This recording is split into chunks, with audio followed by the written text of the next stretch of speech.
Bu. Terima kasih buat yang videoin dan viralin. Videoin dan viralin, Masya Allah. Ya beginilah ya doanya kita orang tua maunya pasti anaknya menjadi anak yang soleh dan soleha, amin.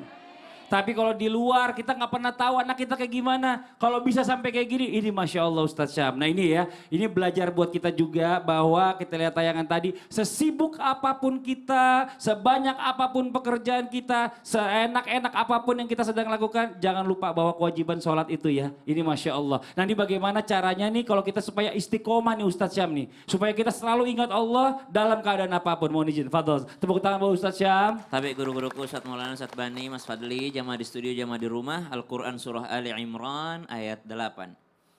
A'udzu billahi minasy syaithanir rajim. Rabbana la tuzigh qulubana ba'da idh hadaitana wa hab lana min ladunka rahmah. Innaka antal wahhab. Allah. Ya Tuhan kami, janganlah Engkau condongkan hati kami kembali kepada kesesatan setelah Engkau berikan petunjuk kepada kami. Dan karuniakanlah kepada kami rahmat dari sisimu, sesungguhnya Engkaulah yang maha memberi. Maka jikalau ditanyakan bagaimana agar tetap bisa istiqomah dan tidak terganggu oleh apapun itu untuk melaksanakan sholat, melaksanakan ibadah, wabil khusus sholat yang kita bahas. Maka Allah Subhanahu wa ta'ala di dalam Al-Quran sempat mencela daripada orang-orang yang sholat tapi males. Kata Allah Subhanahu wa ta'ala, وَإِذَا قَامُوا إِلَى الصَّلَاةِ قَامُوا كُسَالَى. Kalau dia berdiri untuk sholat dia males-malesan. Nih yang berdiri untuk sholat aja tapi males-malesan masih dicela oleh Allah Subhanahu wa ta'ala. Bagaimana dengan orang yang meninggalkan sholat? Berarti tips yang pertama agar bisa terhindar daripada gangguan untuk dia bisa melaksanakan sholat, melaksanakan ibadah. Kalau mau ibadah tuh semangat, jangan males-malesan. Terdengar suara adzan. Allahu Akbar, Allahu Akbar. Baca apa Bu? Langsung Bu? Langsung. Alhamdulillah masih diberi waktu, masih dikasih umur ketemu sholat duhur. Jangan, astagfirullah udah duhur lagi. Astagfirullah udah asar lagi. Astagfirullah udah isya lagi. Astagfirullah. Itu orang yang tidak semangat ketika menyambut daripada perintah Allah. Wa idza qamu ila sholati qamu kusala. Berarti agar kita bisa istiqomah, salah satu tips yang diberikan oleh para ulama kita mengambil daripada surah An-Nisa tadi, kalau engkau berdiri, berdirilah dengan semangat. Alhamdulillah udah duhur. Alhamdulillah. Biasanya semangat waktu adzan itu kalau adzan maghrib di bulan Ramadan. Alhamdulillah udah beduk maghrib katanya. Itu yang pertama. Yang kedua kata Syekh Abdul Qadir Jailani memberikan semangat kepada kita dalam ibadah itu. Kemana engkau, kenapa engkau takjub dengan ibadahmu. Sedangkan seluruh kebaikan yang kau lakukan tidak ada yang bisa kau lakukan kecuali petunjuk dari Allah Subhanahu wa ta'ala. Maka menjadilah kita orang yang bersyukur kalau habis ibadah. Bersyukur kalau habis ibadah. Kalau habis ngeluarin duit buat berbuat kebaikan, bersyukur. Alhamdulillah saya dikasih petunjuk dari Allah untuk bisa berbuat kebaikan. Ibu, Bu, hadir di Islam itu indah, apakah usaha ibu? Bukan. Itu taufik dari Allah Subhanahu wa ta'ala. Petunjuk dari Allah Subhanahu wa ta'ala supaya ibu bisa hadir ngaji. Subhanallah. Jadi jangan pernah kita merasa lebih baik daripada orang lain. Kita berbuat baik itu petunjuk dari Allah Subhanahu wa ta'ala dan itu patut untuk kita syukuri. Satu, semangat. Dua, bersyukur. Yang ketiga, jangan pernah lupa baca doa yang tadi. Apa doanya? Rabbana la tuzigh qulubana ba'da idh hadaitana wa hab lana min ladunka rahmah innaka antal wahhab. Kalau versi dari Rasulullah, Allahumma ya muqallibal qulub tsabbit qulubana ala dinika wa ala ta'atik. Kalau versi banyaknya jamaahnya. Masya Allah. Terima kasih banyak Ustadz Syam. Tepuk tangan dong buat Ustadz Syam. Masya Allah. Senang banget ya. Jamaah.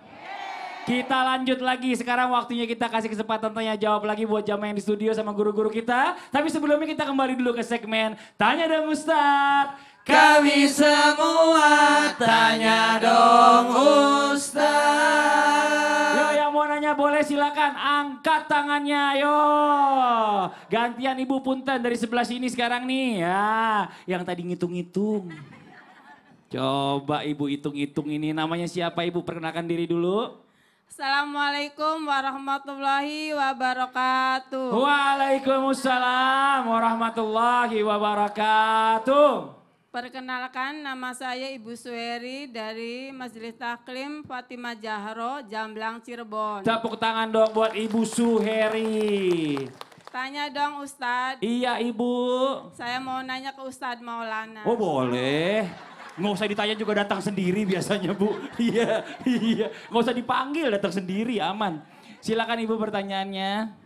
Katanya kalau puasa melaksanakan sunnah puasa hari Senin dan Kamis pahalanya berlimpah. Oh, Masya Berarti kalau puasa di hari lain Senin dan Kamis pahalanya sedikit dong Pak Waduh, ya Ustadz. Allah, tetap Terima aja kasih. dihitung-hitungan.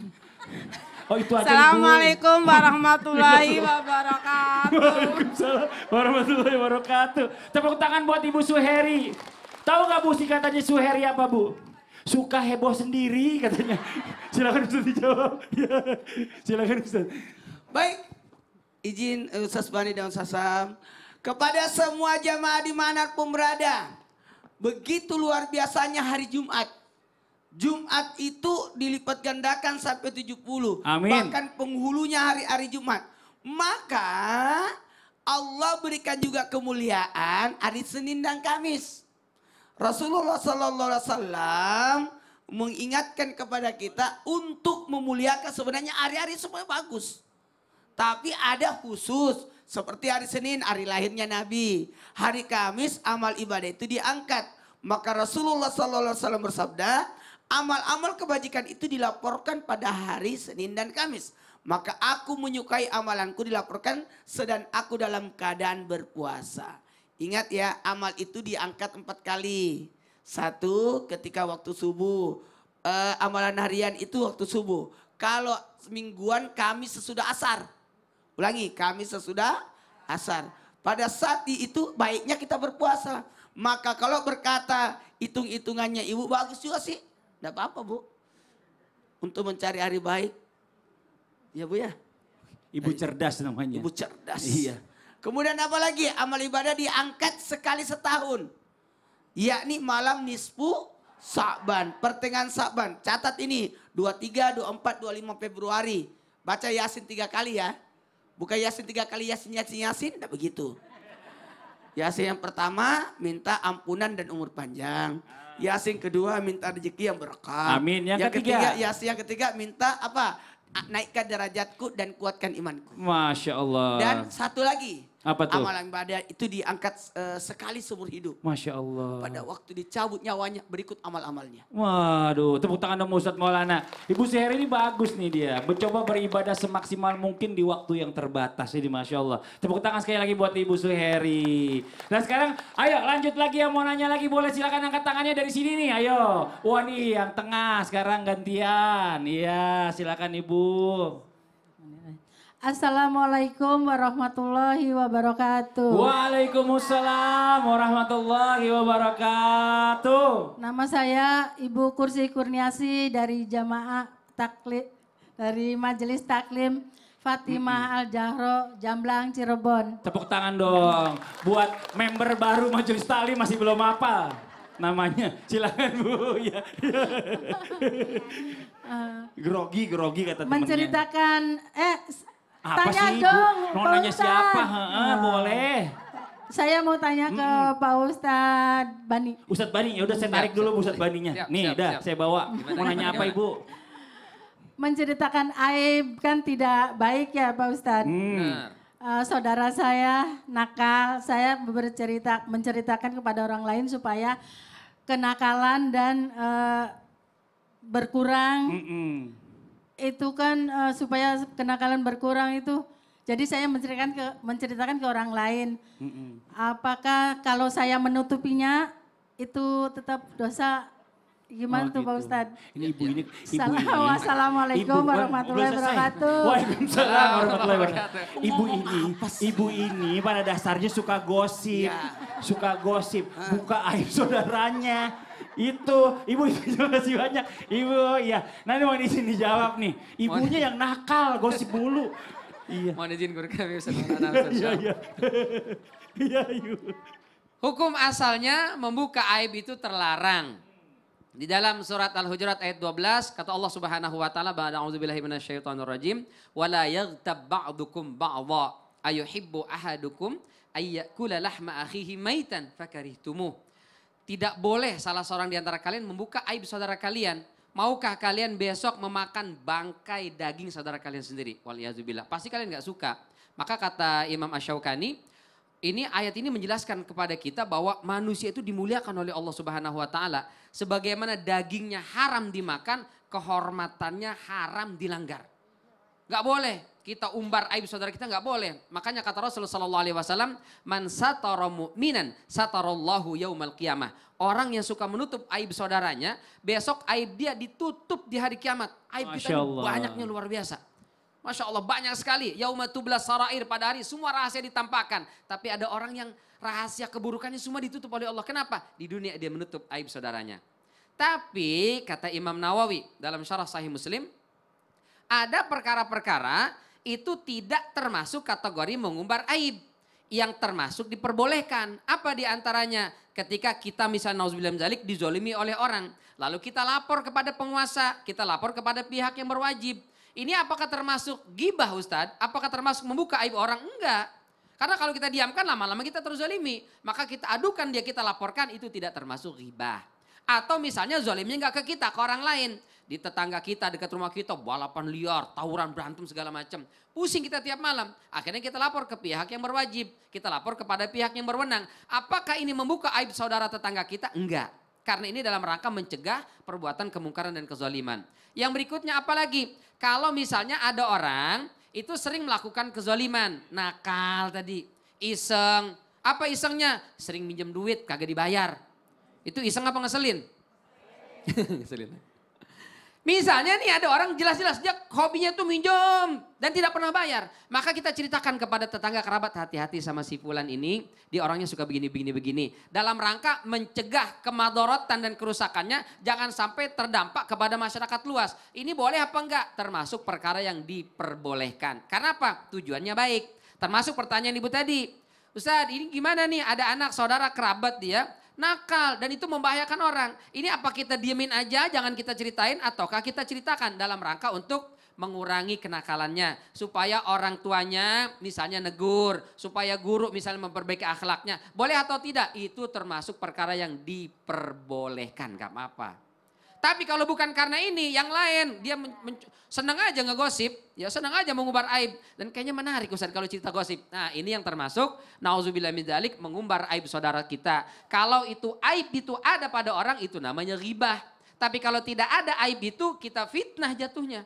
Karena dia tidak melakukan perbuatan itu, tapi kita katakan yang buruk tentang dia, tapi sebenarnya nggak ada, maka jatuhnya fitnah. Dua-duanya nauzubillah min dzalik itu mendapatkan dosa. Maka kalau kita tutup aib saudara kita, meskipun itu ada, Allah tutup aib kita. Selama itu ada maslahat, kebaikan dalam rangka mencegah keburukannya berdampak kepada orang lain, tetap dapat pahala, masya Allah. Masya Allah. Islam ini agama yang begitu Jadi memang dahsyat luar baiknya biasa. kalau sampai nggak mengganggu kita, nggak mengganggu ibu, nggak usah diceritain. Kalau sampai membahayakan orang lain, diingatkan aja orang lain supaya nggak kena imbasnya gitu ya. Ini Tapi Masya sebelum Allah. itu kalau bisa tegur dulu tuh bocahnya, jangan Tegur. nakal. Ya Allah bocah yang mana sih? Itu dia bocahnya. Bocahnya yang mana sih? Tepuk tangan dong Ustadz Bani, Masya Allah, makasih banyak Ibu. Ayo satu lagi yang mau bertanya boleh, satu lagi ayo angkat tangan silakan Ibu. Mana? Oh yang atas, yang mana sekarang gantian, ini dia. Ibu yang kacamata tadi mana ya hilang? Oh kacamata dicopot. Saya cariin dari tadi yang mana, ya itu dia. Assalamualaikum warahmatullahi wabarakatuh. Waalaikumsalam warahmatullahi wabarakatuh. Perkenalkan nama saya Ibu Titi Nurhayati dari Majelis Taklim Fatimah Al-Jahro, Jamblang, Cirebon. Tepuk tangan dong buat Ibu Titin. bertanya dong Ustadz. Iya Ibu. Saya mau bertanya kepada Ibu. Ustadz Syam. Ustadz Syam. Baik Syam. Ibu, saya insya Allah akan menjawabnya. Silahkan Bu. Silakan Ibu Titin. Bagaimana kalau orang terus-terusan berbuat salah kepada kita, apakah kita harus memaafkan atau diberi pelajaran dulu? Tarik nafas dulu Bu. Iya. Terus gimana itu aja? Gimana Ustadz? Terima kasih. Wassalamualaikum warahmatullahi wabarakatuh. Waalaikumsalam warahmatullahi wabarakatuh. Tapi kita tanya dulu, Ibu Titin, orang yang jelek-jelek ada di sini? Gak ada. Gak ada. Aku mau tanya juga, Iya. Ibu kalau marah juga nadanya begitu? Terima kasih. Tepuk tangan sekali lagi buat Ibu Titin. Dijawab Ustaz Syam, Siap. silakan. Sampai guru-guruku yang dimuliakan Allah Subhanahu wa taala, jamaah di rumah, jamaah di studio, Al-Qur'an surah Ali Imran ayat 134. A'udzu billahi minasy syaithanir rajim. Allah. Alladzina yunfiquna fis sarra'i wad-dharra'i wal kadhiminal ghaidh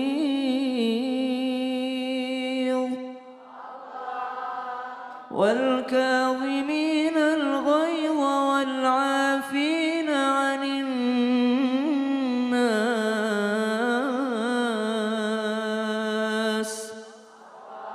والله يحب المحسنين.